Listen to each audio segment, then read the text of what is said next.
Hello and welcome to a budget gaming build, one orientated at the £400 mark, and welcome to a brand new format for these, hopefully more professional and better than ever. We can try.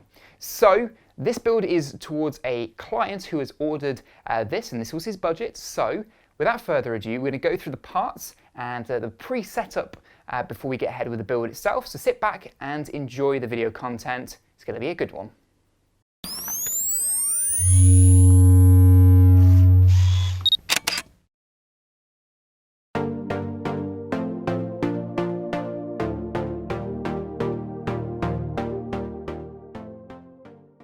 Welcome back.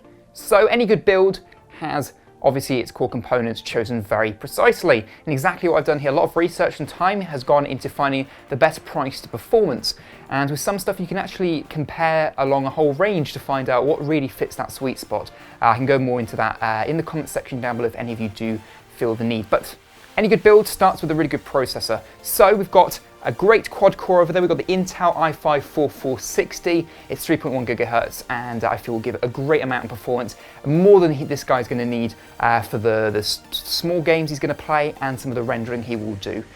Moving on from that, we have, of course, this motherboard here. This is the Gigabyte H81M-H. This is a micro ATX board, not a full ATX board. However, it still has all the features we need, and it was a really good price. So to be honest with you, I just couldn't deny using this in the build, so this one has been chosen. In terms of RAM, we have gone for some HyperX Fury RAM. This is 1600 megahertz and 8 gigabytes worth, all in red to go with the color scheme of the build, which is red. We'll go more into that later on. As we move on, in terms of hard drive space, we've got a terabyte. This is a Western Digital Caviar Blue drive, which will give the best amount of performance. It's also at a really good price as well. SSD, I did sort of think about this for a moment, however, I do feel that it added quite a bit of cost to the build and might not be fully beneficial to the recipient himself.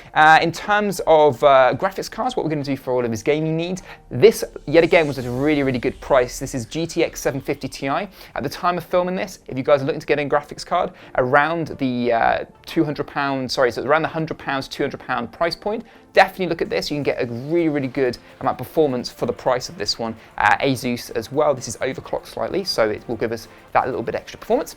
What we're going to power it with? Well, we're going to use the EVGA 500 watt power supply. It is non-modular, but if we do some clever cable management, we should be fine to go, and that's going to give us way more power than we're ever going to need, which will mean that if the guy does want to upgrade his graphics card at a later date, he can do so without having to change this baby as well. And finally, we are talking about the case. This is a Corsair case.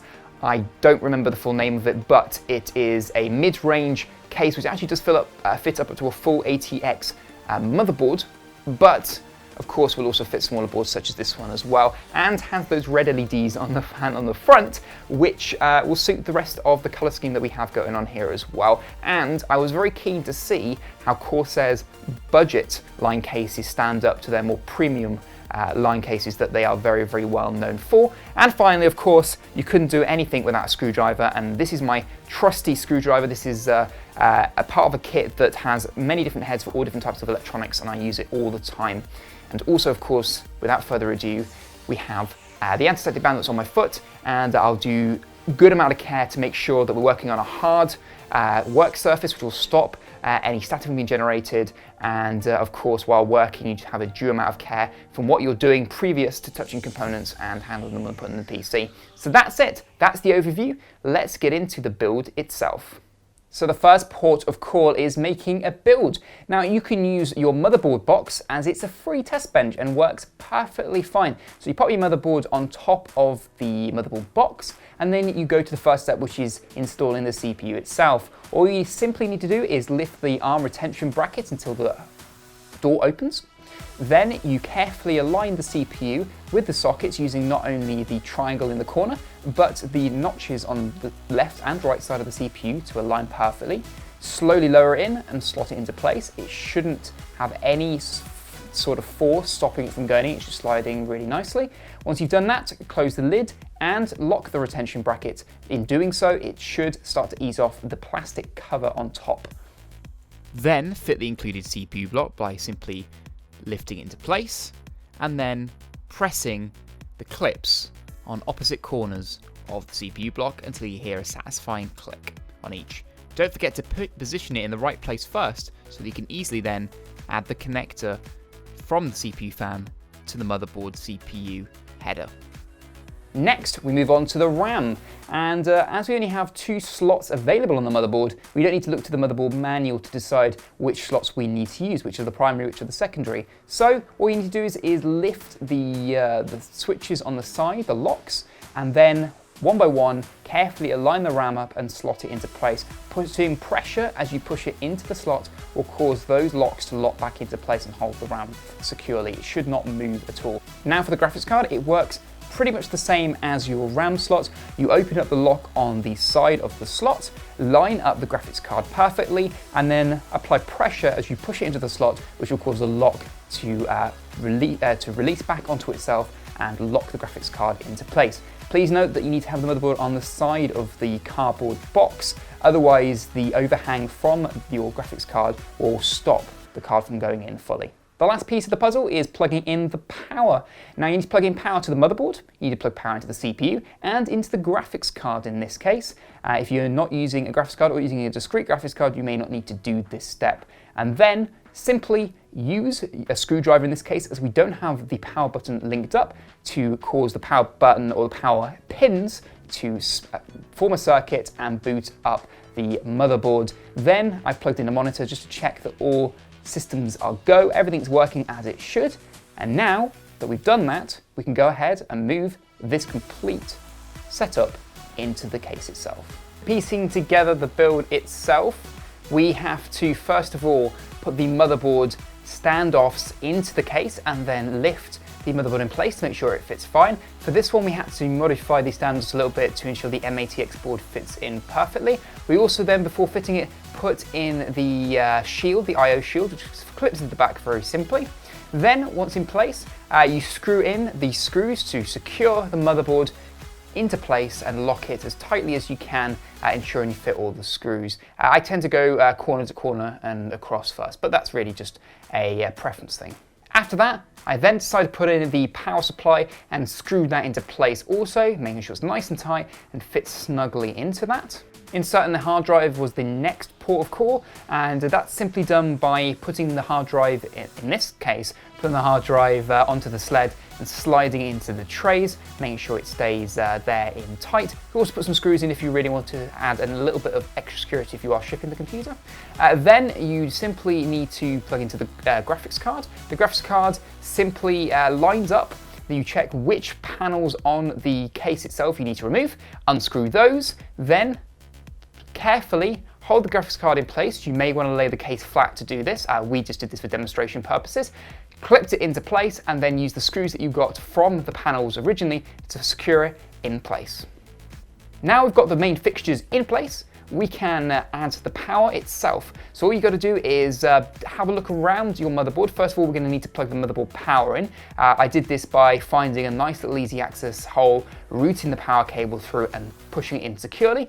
Then I needed to take power to the CPU. I did something very similar here, routing it through to the top and plugging it in also. I then provided power to the graphics card and to the hard drive bays also. And while you're at it, connect the SATA cable to the hard drive and then through to the appropriate SATA 3 port on your motherboard. Finally, all there's really left to do with this PC case and this PC build is to plug in a little I/O stuff for the front ports. This is like things like USB, HD audio and the like. Oh, not forgetting to plug in the case fan, which needs to go directly into the motherboard and one of the allocated spots as well. All that was left to do really was to power on the computer and make sure that she works. And she does, she's looking great, all the fans are working operational, and from what we can tell from the motherboard itself, everything is being recognized as it should. Of course now the next logical step is to load your OS onto the system through, our case, a memory stick, like so. You can never get those things in right the first time. And now we boot up into our operating system and go and install the usual pieces of software that you want to. In this case, we're using Windows 7. I'll put a description, some tools you can use to install all the applications you could ever need all in one go. And that's pretty much all there is to it. there we have it, a value gaming build rated around £400 at the time of making the video. I believe it really does find a great point between spending a decent amount of money and getting a great amount of performance in exchange for that. This should run some games at some really great frame rates if you are willing to turn them down to medium to high. I'll throw some test bench stuff, some graphics card testing stuff on screen for you here to see the sort of frames that you will get out of the graphics card and the build overall, in case you are thinking of purchasing one of these. Don't forget, you can get this exact build through my PC building service. It will be built by me personally, and I will ensure that everything is working as it should do, and a lot of care consideration gets into it, something you won't get with larger scale companies who build many of these in a day. This is hand built by someone who will check that everything is as it should, and will go that extra mile, of course. So thank you guys for watching. Links in the description if you are interested in getting a build for yourself. Get in touch on Twitter as well, it's always a good one. Thank you for watching. Leave any feedback in the comment section down below, including any questions you may have regarding builds, and I'll be sure to help you out where I can. Subscribe if you're new. Guys, I will see you next time. Goodbye.